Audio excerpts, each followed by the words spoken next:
Hello, welcome to episode 139 of the Craft House Magic podcast. My name's Ellie and I'm coming to you from Norwich in Norfolk in the UK, and today is the 29th of October. So welcome everybody. I hope you've all had a really lovely fun-packed week full of crafty goodness, and I'm here to share all the things that I've been making. So this week I have some knitting, I have some free embroidery as well as some cross stitch, I have some crochet, I have some dressmaking, I have a gadget to chat to you about, I have some confessions. It doesn't count if I whisper it. Oh dear.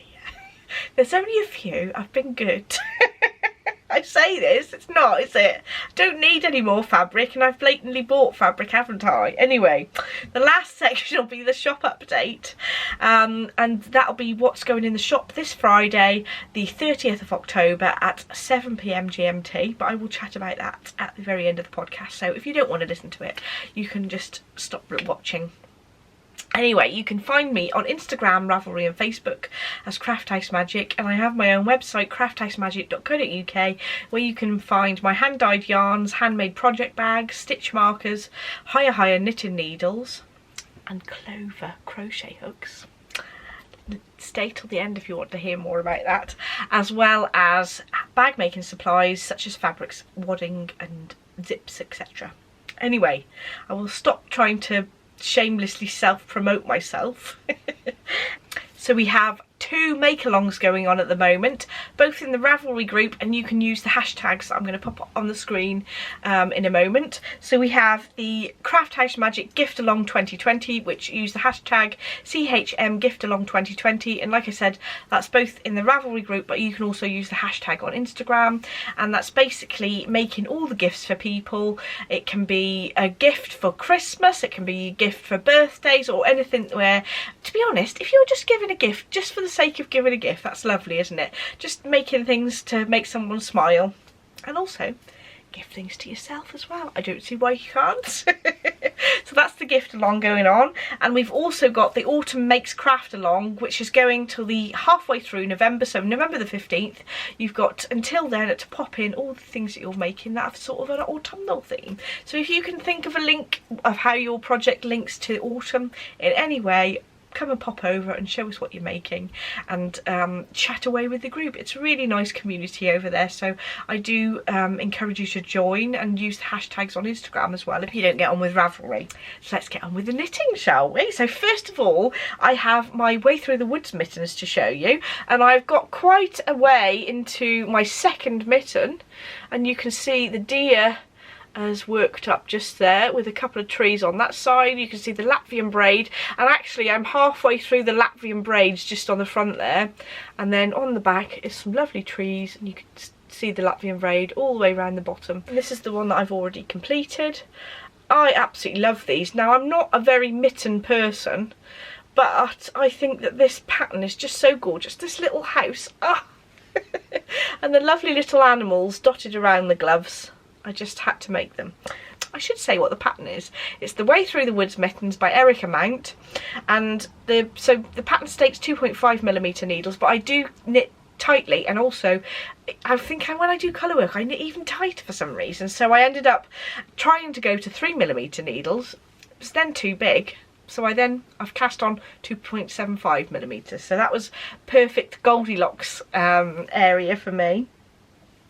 And the yarn that I'm using, they're both blacker yarns. The white yarn is a Shetland and the teal yarn is a Jacob. I think they're a nice plump lofty sort of 4-ply yarn, and I'm really pleased I'm using those. Second thing I've got to show you is some socks that I've cast on. So as I've been dyeing up some of my new colourway, I thought, oh, I need to cast that on. So I decided to cast on a pair of socks in my I Put a Spell on You colourway. So this is sort of black and some purples and beiges and sort of mustardy colours in there as well. But actually what I've done after the cuff, I've put 2 rows of purple in there. I'm not quite sure whether you can see very well. There we go. 2 rows of purple, just to have a little bit of a highlight, I suppose. But that's the yarn that comes in with the sock set. So these are the 2 yarns that I'm knitting with, and this is the contrast mini, and I'm just going to do the 2 rows just under the cuff, just just to give it a bit of interest there. And then I'm going to do the heels and toes and the contrast as well, but I think that's working out really lovely. Don't know if you can really see all the tones on the camera very well, but I am enjoying knitting some of those. I'm just using my very simple top-down sock pattern, and I will leave a link to that in the description bar. And I've also got a video, actually, a series of 3 videos to show you how to knit these if you are new to sock knitting. So I'll put the link in the top corner, but also in the description bar as well. So that's those that I've been working on. Oh, I forgot to say, I'm using these new needles. So as I stock higher needles, I was putting in an order, and I thought, well, I need to try these. If I do end up stocking them, I want to try them first. And they're called higher trio needles, and you have 3 of these, and you can see I've got one for the front of the work, one for the back of the work, and one that you work with, and you work across the back. It's sort of like a cross between magic loop and DPNs, so that you've only actually got 2 needles of the work, and then you work across one side, and then you've always got a working needle in addition to the 2 that the stitches are on, if that makes sense. And actually these are a lot better to use than I thought that they'd be, to be honest. So I have tried the Addy version of these needles before, but I found that the cable was a bit stiff, but these cables are a lot more supple, I think. And also, because I picked the sharp ones, I do love a sharp needle, so I'm getting on with those much better than I did with the Addy ones. So if I really decide that I definitely want to stock them, you might see them in the shop in the coming weeks. But there we go. They are called higher trio needles, and you buy the cables separate from the tips as well, but they do work out quite expensive for sort of one set of needles to knit on one sock. So I was a bit like, well, I want to try them first and make sure that I actually like them. So that's my second work in progress. So I've also been working on my Slipstravaganza shawl by Stephen West. This is a mystery knit along. So if you don't want to see this week's clue, this is completed clue 3. I'll pop a timestamp on the screen so you can skip along to that time, so you don't get any spoilers. So if you don't want to see it, skip along now. So this is my shawl. It's getting a bit difficult to show you what it looks like because it really wants to curl up. And the rows are getting very long. So the last section that I've been working on was this one here, from about here. So that works all the way along the rows that we've been working before, and there's some lovely slip stitches to make a checkered effect. And then, so that's section 4 clue 3, and this is section 5 clue 3, and they're the little triangles round the edge, which I think are really cool. So they're worked right away from the beginning of the row all the way to the end, but it's difficult to show you now because it's getting so big that even my needles, where I've put an extension needle on there, to make the cable 2 cables long, you can't even see it properly. And there we go. And there's lots of ends as well that I need to sew in. I shall show you the back. Look at all these ends. They're a bit crazy. He does say to use the weaving Stephen technique to weave them in, but I don't like using that sort of technique when it's a sort of more open gauge rather than, I think with a sock knitting gauge it's fine because it sort of holds the ends in, but with this gauge I prefer just to hand sew them in afterwards, and I will have a nice sit down with a cup of tea and do all those ends, sew all those ends in later. So those of you who haven't watched the last few episodes, the clue 1 was this one here, then we had a bonus clue which is here, which was very exciting, and then last week, just before, well, clue 2 basically was this one. That was a lot of knitting, I thought. I really struggled to sort of get it all knitted in time when I'm only knitting in the evenings. And then this last week's clue didn't seem too bad actually. So the next clue will be coming out on Friday, and I'm very excited to see what's going to happen next after these cute little triangles. So I'm using 3 colourways that I had in my stash. I have this much left of 3 colourways that I've got. So this one is a Fondant Fibre, This one is a Lolodidit and this one is a Blue Skin Yarns, and I will actually put links to all those companies in the description bar as well. And I used my own hand-dyed yarn in the Living on a Prayer colourway just to tone those all in nicely, and it's like a tonal grey, and I think that that is working up lovely. I think that'll be a very wearable item, and I'm very excited to see that next clue. So that's all my knitting I think I've got to show you today. Well, I do have a lot of other crafts to show you. So next, I'm going to show you my sort of free embroidery. And this, I've not done very much on this, but I just thought I'd show you how I sort of planned my project. So I wanted to do an October themed sort of piece of embroidery. And I did some sketching and decided that I was going to do pumpkins with some leaves and some vines. And I ended up coming up with this design. I've just drawn over it in pen so I can sort of see it properly. I did attempt to try and put my fabric over this and trace it on the window, but because I've used linen that is quite a dark colour, it wasn't traceable very easily. So I just basically sketched it again. So it may be quite a little bit different, but you get the idea. So I drew the design onto the linen with a heat erasable pen, and I just used a friction one. I did test it on the fabric first and ironed it off just to make sure it didn't leave any residue afterwards, and this blue one seemed to work fine. I do find that sometimes the friction pens, if you do mark darker fabrics, that actually it might leave a white residue afterwards, but because this is sort of mid-tone, it probably doesn't show it up anyway, even if it did. But it's strange, some fabrics show up and some fabrics don't, so it's a good idea to test them. So I've started to do some chain stitch around the outside of the pumpkin. I don't know, but I might fill it in and I might not, depending on how the rest of it goes. To be honest, I'm treating this as, if it goes wrong, I can always start again. I've got plenty of this Ada and the threads are out of my stash, so it's not like I've not bought anything special for this one. So what I did to start with, so when I'd got my design drawn out, I then went into my stash of threads to see what I'd got and chose a sort of colour scheme. And I have chosen these colours. So I've got a sort of burnt orange, a deep red, turquoisey blue, and a couple of greens that I'd actually got out of a stitchery kit, so I'd still got some of those left, but I was thinking about using those greens, so it's a sort of muted pumpkin scene. I think that those colours will look really nice together. So I think the most important thing is picking your colour scheme, getting your plan sorted out and just having a play. It's not going to be the most brilliant design, but you know, I think to make something brilliant you've got to do a lot of messy pieces as well, so this may well be one of those pieces. So we'll see how that goes next week. So I've also got some cross stitch to show you. So this is what I've been working on. It is my Moira Blackburn sampler that I had from a charity shop, and I've been working on it now for a couple of years probably.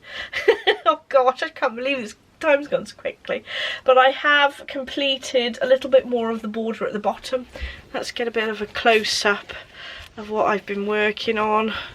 So I've been working on this border just at the bottom of the sampler here. I think last time I'd got to about here, and I've just done this section and another pomegranate on this side. It's quite a wide border, and I feel that this is quite time consuming because I don't find stitching this green viney bit is very intuitive. I keep having to check the pattern constantly, and I've made quite a few mistakes, so I've had to sort of unstitch it. So that's why it's taken me a little bit longer. Hopefully next week I can get some more done and I'll have quite a bit. I'm hoping to get at least one side finished by next week. Let's hope I do. We shall see. Actually, if I say this one, because it's less, I've done more of that side, so if I finish that side, then the week after I can make sure I finish the other side, and then we're on to the outside border, so we're nearly finished then. Anyway, I will stop waffling on about this. This Ada is an 18 count Ada which came with the kit, so I can't tell you exactly what it's made of or anything, but this is what it's going to look like in the end. So you can tell I'm working on this border at the bottom here, and then I've got this outside border to go in the end. So this is a cross stitch sampler that I actually bought from a charity shop a long time ago, but I've noticed that they've started reselling it, so I've popped the link to that one down below. So now I've got some crochet to show you.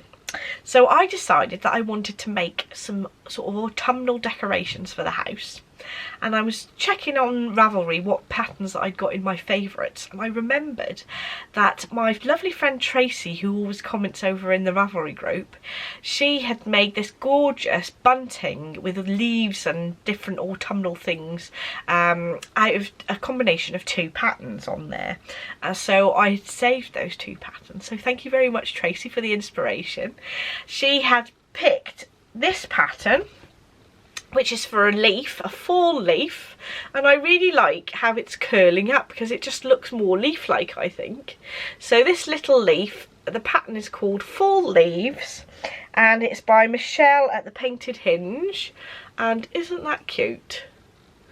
So the actual pattern said to use thicker yarn, but I've used 4-ply here. I think that they said to use Aran weight yarn and a 5mm crochet hook, but actually I've used 4-ply yarn and I've used a 3.5mm crochet hook. I could probably have got away with using a 3mm hook, to be honest, but that's the one I had to hand next to me on the sofa, so that's the one that got used. But I think that is so cute. I'm so pleased with that. That's what the back looks like. So the yarn that I'm using is the Pumpkin Vine colourway out of my little minis set that I released a couple of weeks ago for the autumn minis set, and I'm going to do lots more of these because it was such a fun little pattern. So I have got I definitely want to do them in these 3 colours. So this is my I Put a Spell on You, same as the socks I was knitting, Garden of Shadows and Pumpkin Patch. So I think that, oops, a combination of those colours all crocheted up into little leaves would be lovely around the fireplace. I might even do bunting and copy you, Tracy, we shall see. So next section is my sort of sewing dressmaking section, and Barbara is back. She's been away a little while now, basically because I haven't had any days off, and on Sunday I had a day off and I've made some pyjamas, and Barbara has kindly offered to model them for me. So Barbara, would you like to come over? Thank you very much, Barbara. So Barbara is wearing my pyjamas, but obviously she's got different legs to me. She only has one, so I'm afraid I'm going to have to show you the bottoms. So first of all, this top bit is basically another Frankie t-shirt, because Frankies are my favourite pattern. I've actually got one on now. So this is a pattern by Tilly and the Buttons. It's called the Frankie t-shirt, and it's out of the stretch book that she's got, but I did make some modifications to the neckline because I found that it was a bit high for me. So I placed the pattern pieces for the Agnes t-shirt, which is also a Tilly and the Buttons pattern, onto the neck, and I sort of traced out where I wanted to sort of cut the pattern pieces, and then I used the neckband piece from the Agnes t-shirt to make this. So I've made a lot of these. These are like a staple in my wardrobe, but I thought actually that'd be quite good to make one of those as a pyjama top, because I can just make the seams, you know, go down to a lower seam allowance as small as I can on my overlocker, so 1/4 inch, to make it a little bit looser for bedtime, and it's absolutely perfect. And the fabric that I've chosen to use is some gorgeous, gorgeous Alice in Wonderland fabric, and it's got Alice falling down the rabbit hole, and the rabbit and the Queen of Hearts and all sorts of bits and bobs on there. Oh, and the Cheshire Cat, don't forget the Cheshire Cat. And all over print. Really pleased with this fabric, it's absolutely gorgeous. So I decided to make some bottoms as well. So I had 2 meters of fabric, and I have got a pair of pyjamas that I just love the shape of. So what I did was I put them onto some pattern drawing paper, and I just sort of marked where they sort of came up to, and then used my pattern drafting ruler to sort of join the lines together and make it into a proper pattern, really. So the main thing is that you want the side seams to be the same length for the back and the front panels, and just make sure that you've got your seam allowance and everything. So they're just basically just past the knee, and I added a little cuff actually. On the original pyjamas they had binding, but I just did a little cuff there. I measured the width of where the binding drew the bottoms into, and I cut the piece that length plus seam allowance, and I think that works quite nicely. It brings them in a little. It just comes underneath the knee. I'm afraid I'm not going to be prancing around in pyjamas because I think that's a bit too much for the podcast. It might be deleted because it's just too offensive, basically.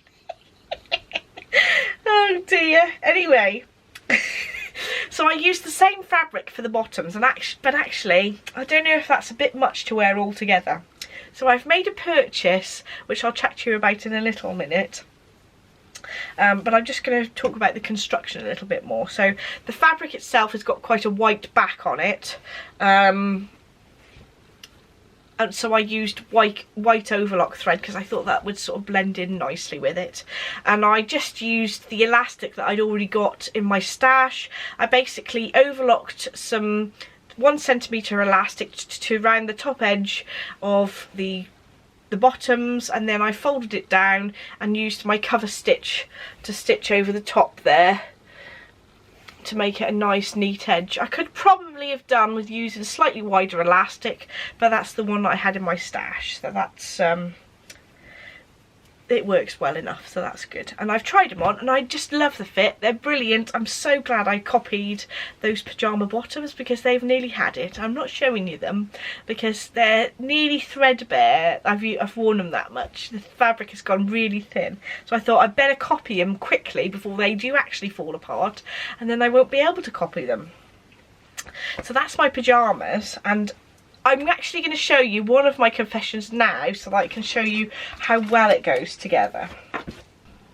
So because I thought that the fabric is a bit much to wear sort of all over, I thought actually I could do with buying some more fabric as a contrast, so I can make another pair and then I can switch the bottoms and the tops round so that it's got a contrast bottoms or contrast top, if that makes sense.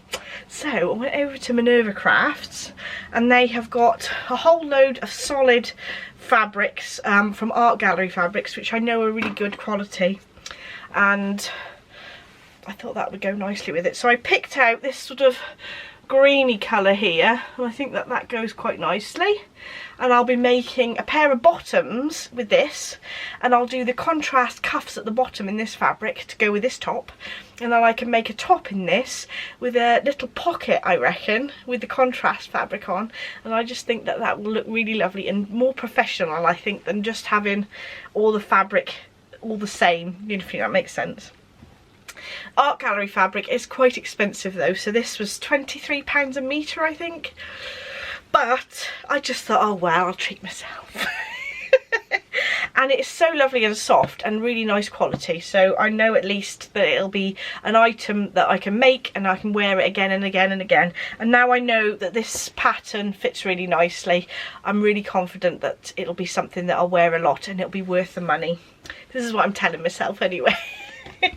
So Barbara can give you a twirl, but to be honest, it's a very similar top to what I always show you, as it's a Frankie again, so it'll fit like this one, although I did take the seam allowance out a little bit. I just used less seam allowance, so it will be a little bit baggier here to wear in bed and under the arms as well. I did the rest of the seam allowances 1.5 centimetres as normal, but under the arms and down the sides I reduced it to 1/4 of an inch, or 6mm. I don't know why I switch from centimetres and inches all the time, but I hope you understand what I'm on about anyway.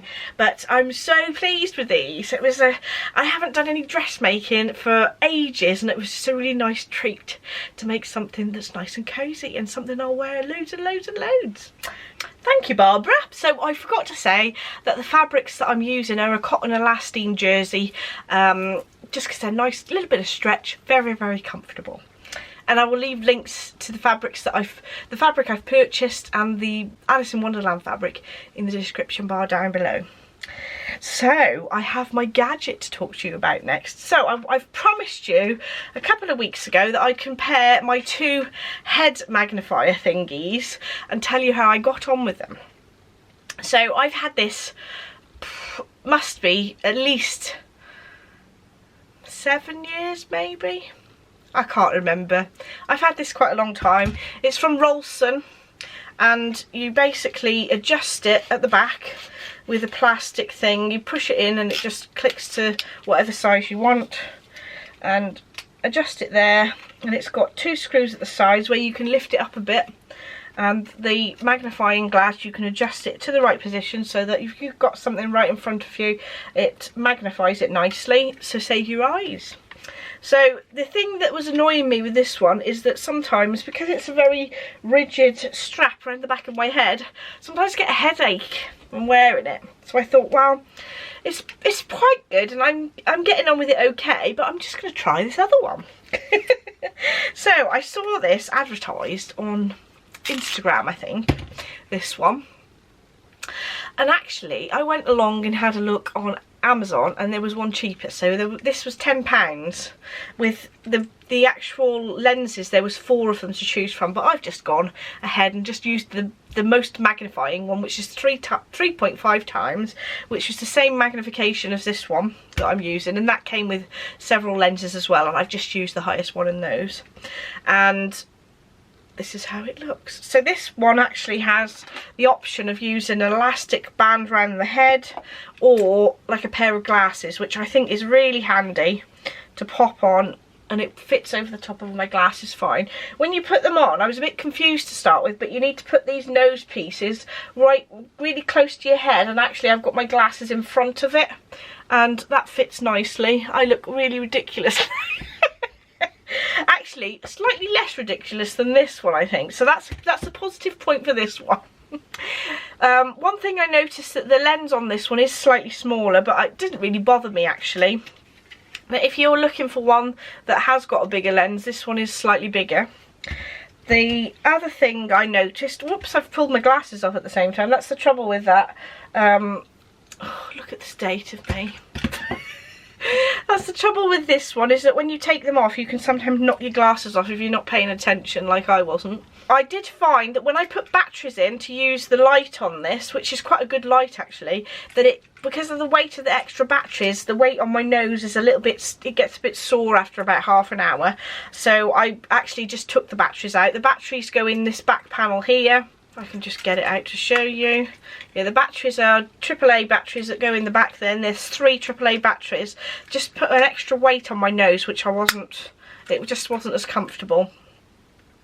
I think actually when you put the elastic thing on, it is more comfortable on the head, because it kind of puts the weight more on your forehead rather than on your nose up here.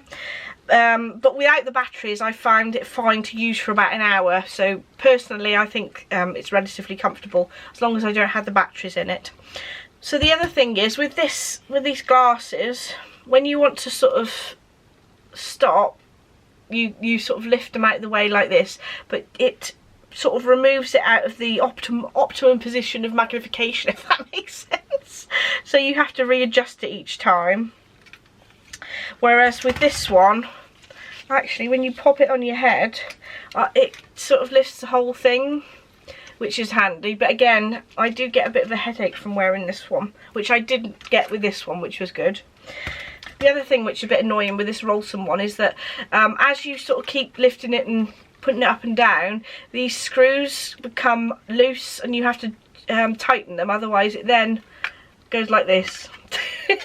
And I was forever sort of doing them up, which isn't too much of a problem really, I suppose. But the one thing I do like about this one is that it's just easier to lift up, I think.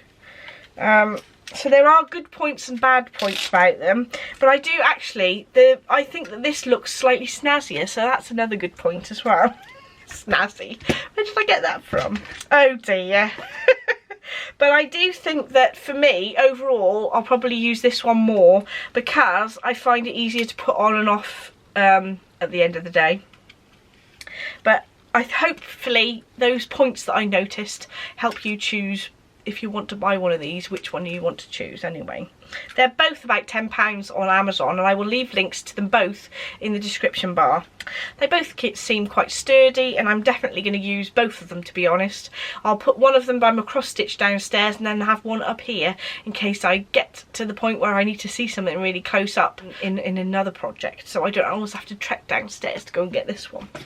So there we go. I hope you find that useful. So I have some confessions to show you now. I'm going on the Minerva Crafts order that I was talking about earlier with the fabric. I placed an order for a hoop. Now they do these stalk and hoops that you can use with the seat stand, which I shall show you now. So I have one of these, which basically you can sit on that, and then you can replace this stalk to go on here, and then you have your hoop right in front of you, and there's a little adjustment thing there to tighten it a bit. Then I can sit there nice and comfortably with my stitching so that I've got both hands free to stitch. So I wanted a replacement one of these because the stalk that I got before, I was clamping in the thinner frames, and I think it's more awkward to clamp them in. I wanted one that was fixed onto the stalk so that it doesn't sort of damage your stitchery as you're going. I actually picked up the 10-inch hoop, which on second thoughts I should have probably got the 6 or the 8-inch, but it'll be useful in the future anyway. It's a bit big for the project that I'm doing with the pumpkins, but I think that's really useful. So rather than that having to clip onto a little frame and then it could damage the fabric, I just thought that that is more effective being attached right onto the hoop there, and I can lift it and lower it without it coming out of the grip, which is really useful. So that was another useful purchase. So next on my purchases is some sewing machine sort of TLC equipment. So I noticed that on my sewing machine I'd got some dinks in my stitch plate. Goodness knows how they got there, because I'm always as careful as I possibly can with my machine, but I noticed that the stitch plate had some dinks just next to where the needle goes in, just there. So I picked up myself a new zigzag stitch plate, because if you have any dinks in that stitch plate it can actually cause your thread to break, and I'd noticed a few times that mine had broken. Then I had a look at the stitch plate, there was a little bit of roughness, so I just picked myself a new one up because they're £20, and I just thought because I do so much sewing it's worth me just purchasing the item again. So that's good to know. If you do have any dinks in your stitch plate, either try and smooth them out or try and get a new one off the internet. I picked mine up from a shop called Sew Essential online, and I've ordered from them a few times. I actually got my Simflex from there, my button measurement device, and they're really quick and seem to always get the nice quality items, so that's good. And then I was chatting on a Zoom meeting on Sunday with my friend Jo, and she was saying that she'd just been on Rainbow Fabrics, and I was like, oh, I haven't been on Rainbow Fabrics for ages on the website. So I went and looked, didn't I? Don't look. Just don't look, because then you have to buy things, because you find these bargains and you have to buy them when you see them, otherwise they disappear.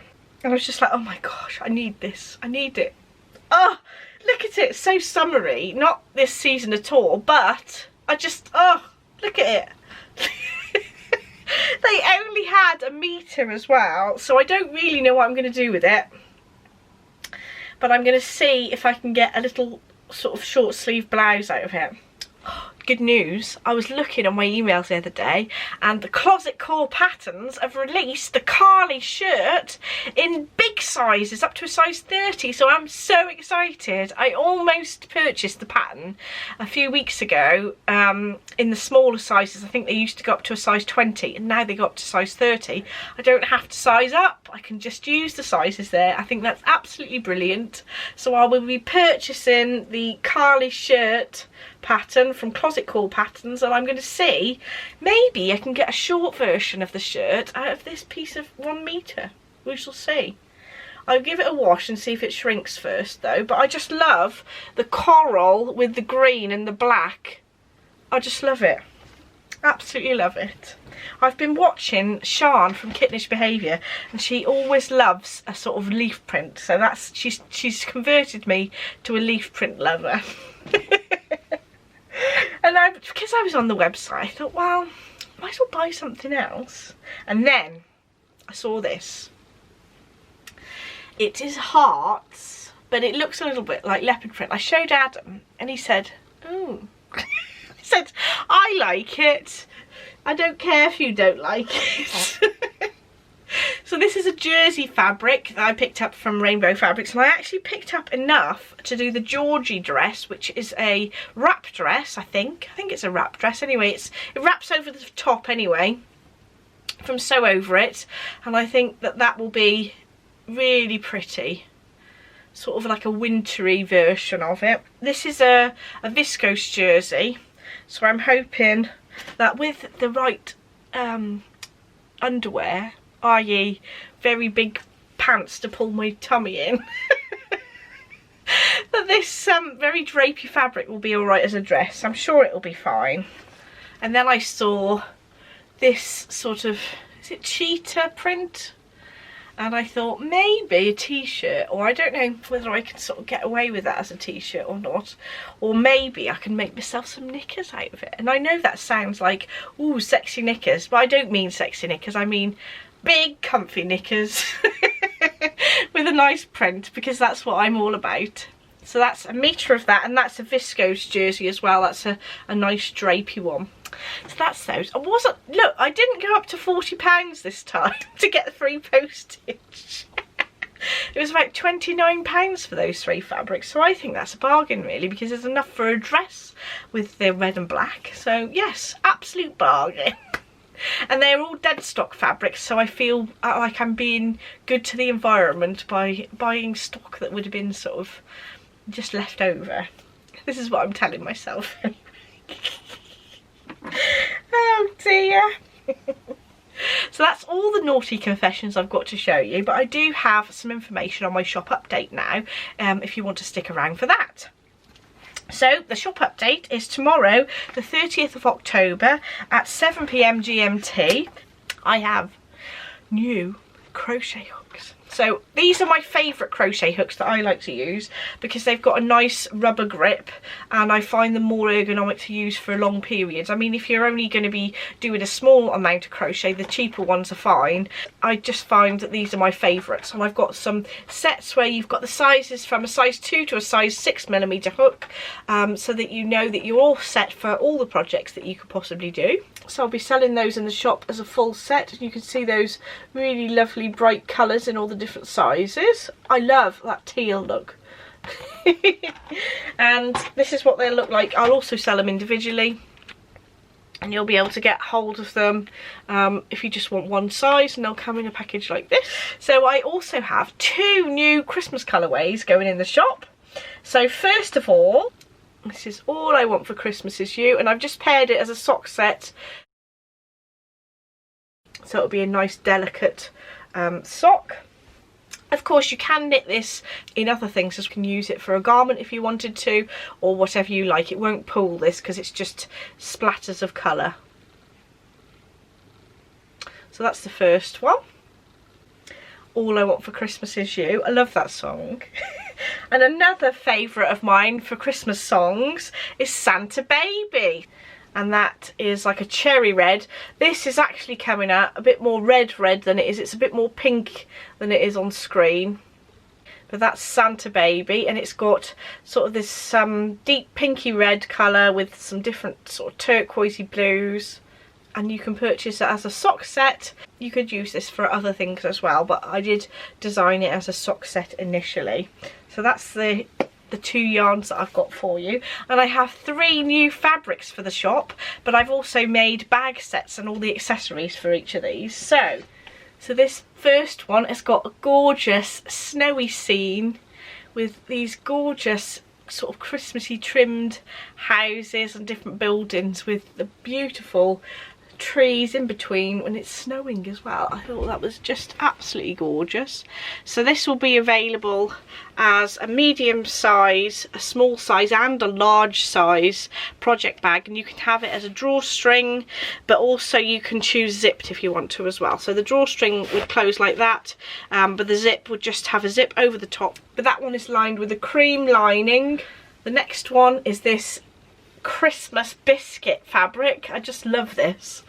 It is just so lovely and bright, and it's not sort of so in your face Christmassy. I think you could possibly get away with that for all of the winter. It's got trees and sort of biscuit shapes on there. Again, they're all box bottoms, but this is the medium size, but I do the small and the big large bags as well. And inside I've got this gorgeous green contrast fabric, and they've all got two nice big pockets on the inside, and you can then again choose whether you're having a zipped or a drawstring closure. This third one is very, very bright. It's snowmen with lots of snow in between, and I paired that with the white contrast fabric with the two big pockets inside. So all three of these have all the accessories that you can have. So I've got scissor cases in the three fabrics. I have notions pouches in the three fabrics.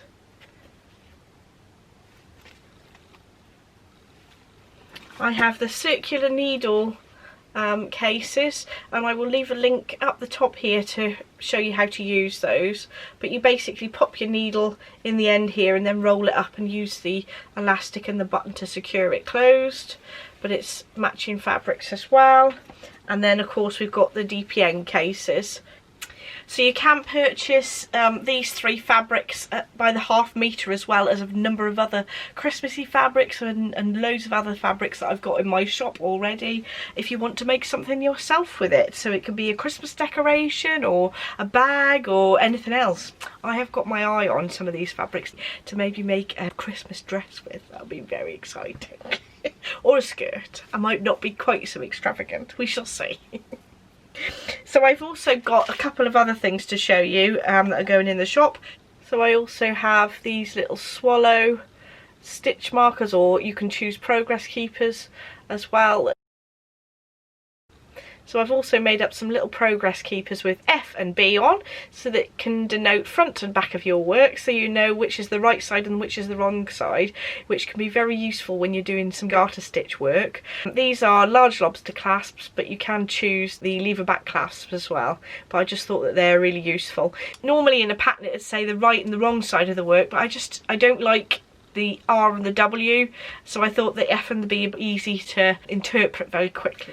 So I think that's it for today. Thank you so much for watching. Don't forget to like and subscribe if you'd like to see more, and I'll see you in the next episode. Bye!